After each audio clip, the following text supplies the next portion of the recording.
عندما يكون الاستهداف في لبنان في الضاحية الجنوبية، نحن لا نستطيع أن نسلم بهذه المعادلة.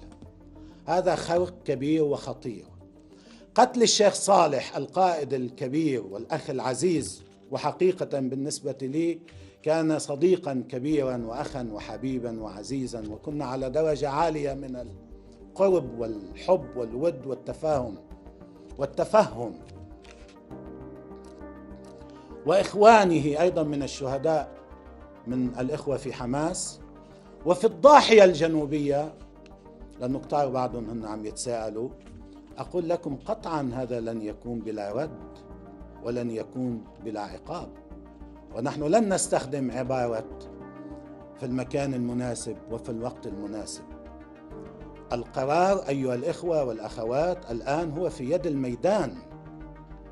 الميدان هو الذي سيرد، الميدان لا ينتظر الآن، وبالتالي هذا رد آت حتما، ولا نستطيع أن نسكت على خرق بهذا المستوى من الخطورة، لأن هذا يعني أن كل لبنان سيصبح مكشوفا، كل المدن والقرى والشخصيات سوف تصبح مكشوفة. حجم الخطر، حجم التهديد، حجم السلبيات، حجم المفاسد التي تترتب على السكوت عن هذا الخرق هي أكبر بكثير من أي مخاطر قد نذهب إليها عندما نذهب إلى الرد على هذا العدوان.